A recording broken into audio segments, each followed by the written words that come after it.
Alrighty then, great games at your table. This is Jonathan Albin and Game Master Soapbox from NycosRPG. Welcome, welcome, welcome. And if you've never been here before, I welcome you once again. We are endeavoring to explain why role-playing games are role-playing games and why everyone should play them. And I'll give you 10 real reasons for role-play games that may not be ones that have crossed your mind before, because most people who are advocates for role-playing games have a particular brand or particular style of play that they prefer. And while I am one of those, admittedly, I do advocate for all role play. And one of the reasons why I constantly keep a die rolling box right here in front of me is that at any time, if a player wants to play, I can sit down and immediately start. Okay, we're going to look at the first action. What are you doing? All right, we're going to check on success failure for that. All right. So now, when we talk about this, we're looking at what is a real reason to play a role play game. Well, the first one is that it is a creative and imaginative form of play. And I say this in particular, and I'm speaking to those of you who play role play games out of the box, so to speak, the branded material that's out there for everybody to partake in. Those are not creative role play games when you are all playing the same module, when you are all playing in the same story, and when you're all running against the same villainous monsters. Now, does that mean that there's not imagination involved? No, of course not. There is definitely imagination involved in role play. I would never be able to say otherwise. Hang on a second. I'm also going to put myself on the Discord so that if you guys decide to, you can join me. There we go.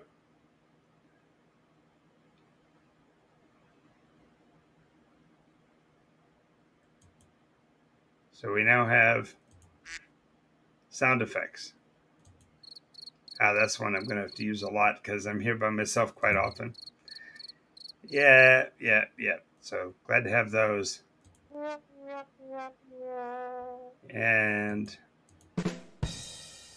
alrighty. And looks like I can add all kinds of other sounds to it. Yay. Alrighty. So that was fun. That was exciting. That was something we'll definitely be using. Alrighty. So when we talk about role playing being a creative format, what I'm in particular speaking of is that when you are speaking specifically about a game master or storyteller who is creating his own material and setting forth his fictional world for the players to engage with, this is ultimately the highest form, if you will, of direct communication between human beings.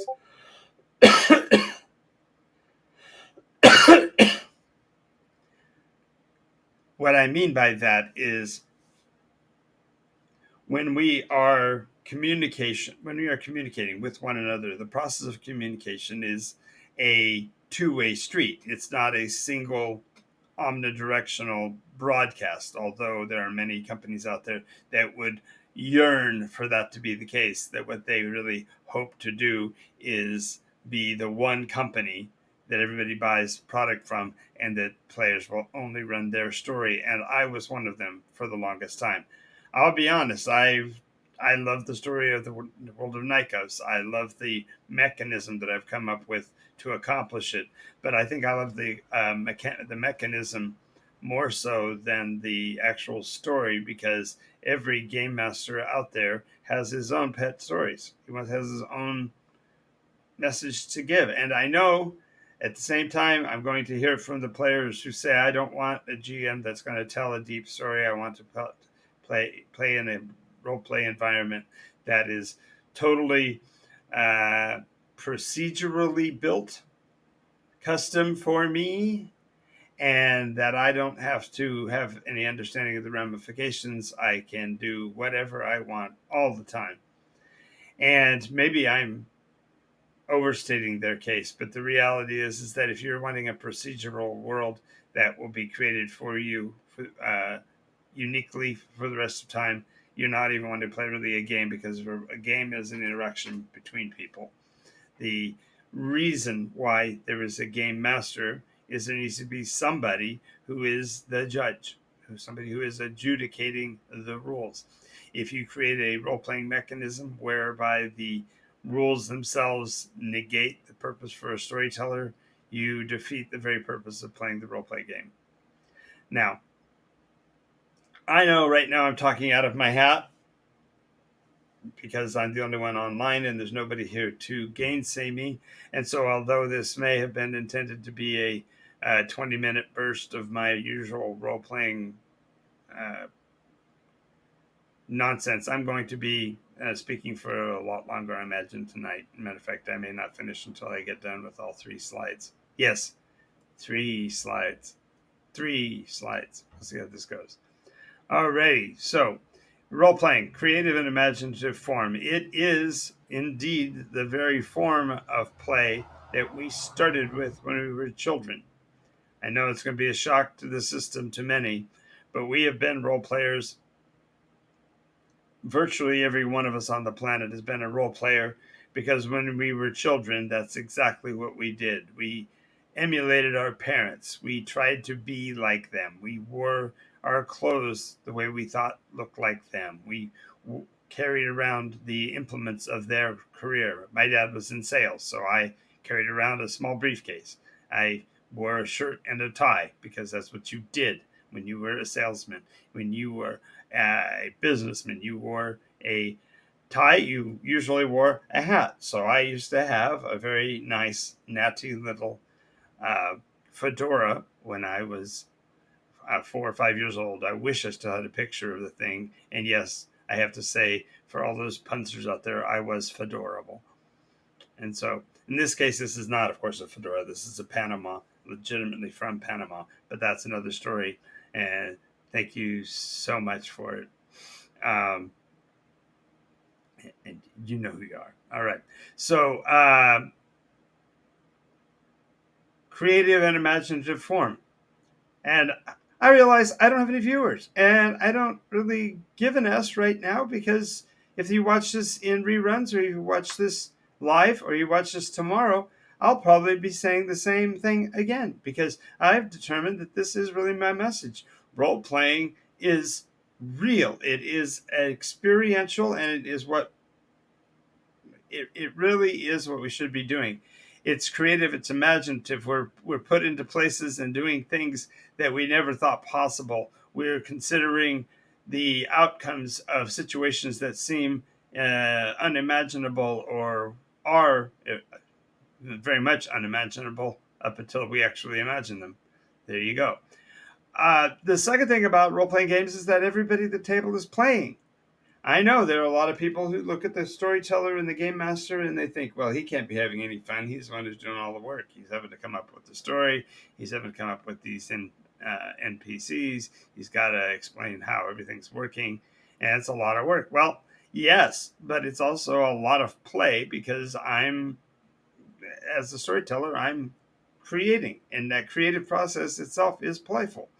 And so if we're all playing and we're all having a good time, there's nothing that's a downside to role play.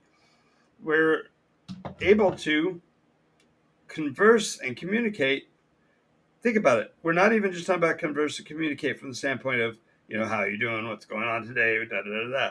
We're actually communicating the actual actions that we make, the actual thoughts that pass through our minds, the actual concepts that our brains engage in at instances in the real world that we would never take the time or would never have the inclination to share with others.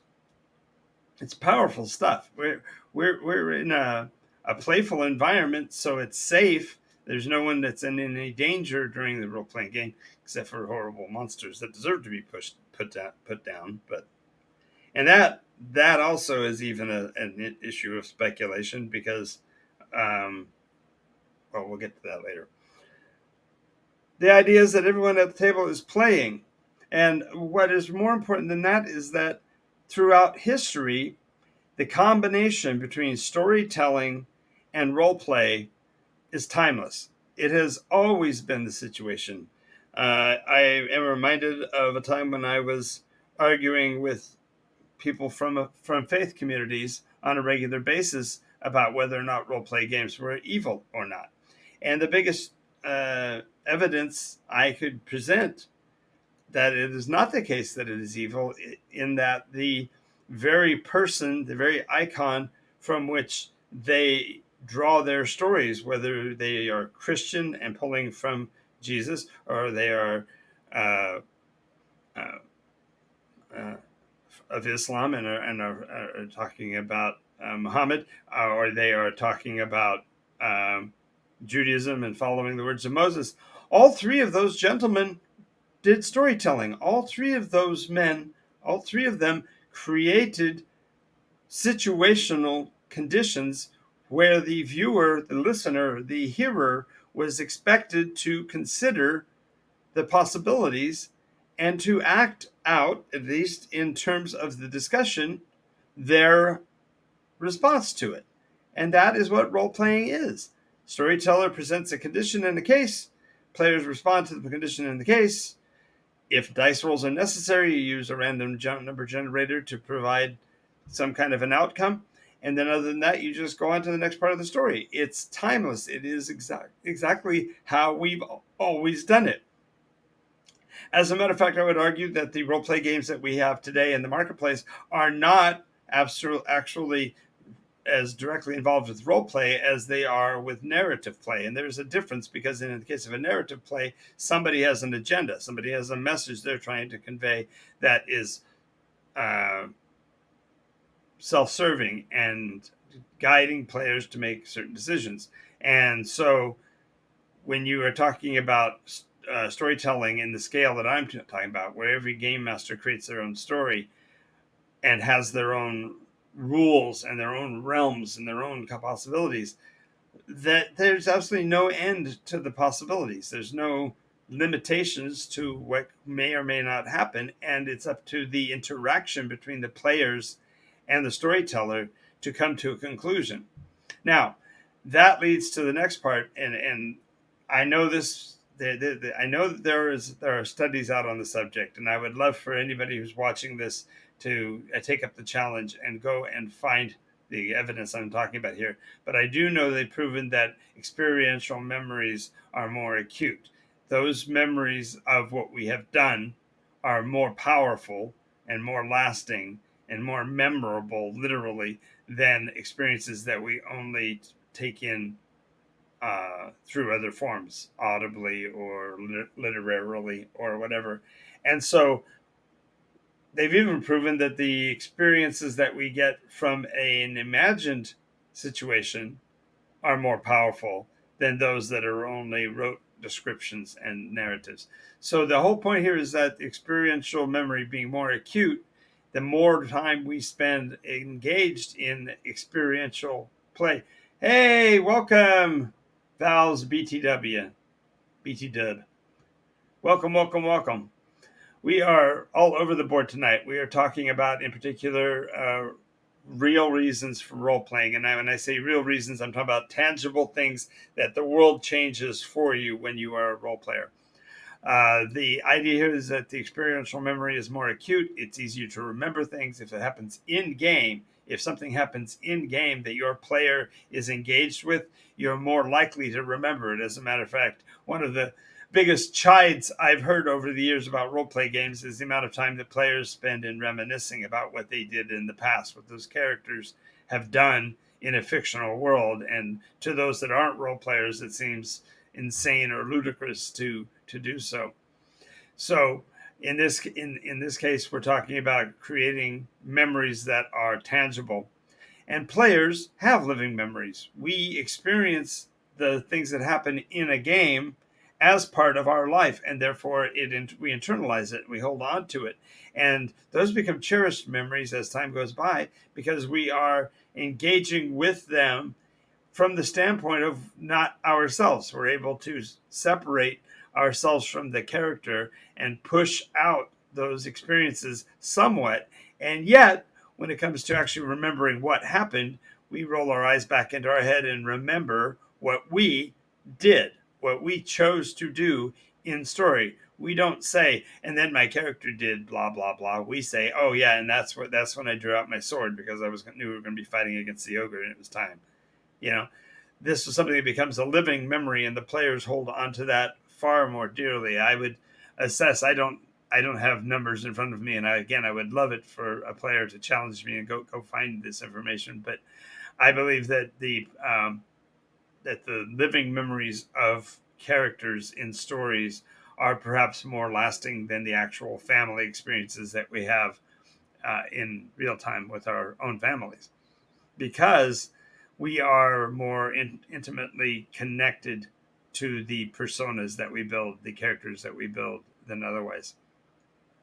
Furthermore, when you talk about players as a collective, they have a much stronger experience because it is a shared, for the most part, non-visual experience. Now, I am a miniatures guy too. I've got my miniatures table and I've got my little figures, and two people say I'm playing with my dolls again. But the point here is that the players, however, in a game, especially if it's a theater of the mind game where the game master is creating the experiential location, he's describing the positioning and the narrative of where people are and how they came to be there, etc. When you're playing in that non-visual experience, when players start to have shared experiences of memory that occur in a fantastic fictional world, it is galvanizing.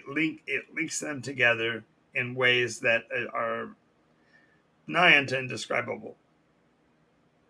One of the reasons why I, as a game master, do what I do is that I absolutely love those moments when I've described a situation.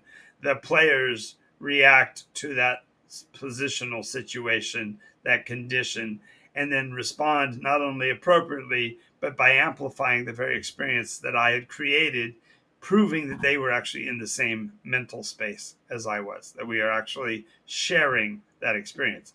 And when we have these shared non-visual experiences, they become cemented in our brains even more strongly. We remember who was there. We remember what they were doing. We remember what the weather was like, et cetera, et cetera. There's all these things that we grab a hold of from around that memory and link together to make it stronger. And those are the things that make role-playing games far more attractive than other forms of interactive play. Now, I'm going to do a shameless plug right here in the middle, and that's to talk about quantum die resolution.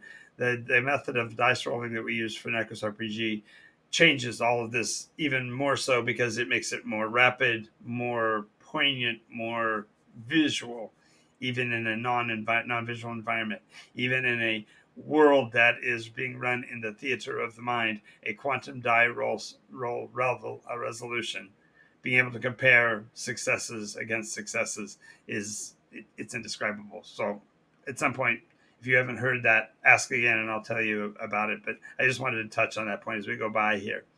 Now, the next thing about game role playing, real role playing, when I'm speaking of real role play, I'm talking about storyteller creating his own story, bringing players into that created environment, and engaging them. The engagement is easier to understand because we are talking with other people. We are assuming that the physics of the world are about the same, unless specifically noted otherwise. But we understand what we mean when we say we're a few feet apart. When we say that we have a long sword or a broadsword or whatever, we understand what that would. It's almost like we can feel that blade in our hand when we're playing, because it's easy to narratively understand what's going on. Now, game systems can be arcane and sophisticated and confusing, but if you have a camera went fuzzy. But if you have a role-playing mechanism that is easy to understand and intuitive, then the description of the engagement can even be easy to understand. We know how far apart we are. We know what our classic style of fighting is, and therefore we're able to visualize what the action looks like. Now, notice that we've only so far been talking about role playing games, and I've been using, for perhaps for most of you, the mental pictures of Dungeons and Dragons, because that's the challenge, the channel, pardon me, the channel in which we're operating. But the reality is that the infinite encounters from across infinite genres can be had using a real role playing game. What I mean by that is if you are a new participant, a new player, and you don't understand the environment, you still would understand narrative explanation. I can say you're in a room and the room is 20 feet across and 10 feet wide, and there are several tables along the left wall, and there's a variety of items on those tables. Uh, is there anything on the table you'd like to pick up? Well, you as a player in that space, now that you understand what the space looks like, it's relatively easy. Go choose an item. You can go pick one up. Maybe you're creative enough to go, I don't know what's on the table. What kind of things could be? And therefore the conversation begins with that kind of thing. Oh, well, in this case, thank you for asking. The tables are covered with various personal items that you might carry around with you on a given day. Consider this to be like the beginning of a basic rudimentary class in everyday carry. What would you want to have with you, guaranteed to have with you every day? Pick three items and let the players describe it. As the players describe it, they're creating more tangibility to the tabletop because they're showing what they think is on there. Game masters should you usually go ahead and say, yeah, that's there too. There's one of those. And how about two of these? And, three other things that the players might not have thought of yet. The idea is that that table could be in the medieval period. It could be in the 1920s. It could be now. It could be 300 years in the future. Depending on what story you want to tell, the infinity of encounters just expands when you have a system that can embrace those different genres without breaking, without falling apart, without getting lost. So you need a system that's easy to learn, easy to play, easy to teach, and NycosRPG does all of these things. Now, I'm going to, at some point tonight, talk a lot more about NycosRPG, but I wanted to go over these real reasons for role playing because it's really frustrating. It's increasingly frustrating to me that we have hundreds of people pontificating on the web telling you this is what you should do when you're playing a role play game. Here's 12 tips on how to be a better bard. Or here's 7 things that are wrong with the broken nature of druids or whatever. This is all establishing a reality that isn't a reality. It's a series of rule systems that were created that the game master is being told he must use these specific rules for this game. And while that's true to one extent, it's not true because every game master is going to tell the story differently, even if it's exactly the same story. That's just the nature of our ability as storytellers and of ourselves as players. And so, real reasons to role play have nothing to do with any of that. Real reasons to role play have to do with being able to communicate and how to share and how to live in a fun environment and stay always on that edge of excitement that we had when we were kids. And our experiential memory makes those situations much more appealing to us, especially as we meet new people and find new experiences, because everybody's going to have a different set of memories, and by being able to pull them together in a shared non-visual experience, we're able to concrete them into our heads more clearly and therefore make ourselves better communicators, better educators, and generally that will have more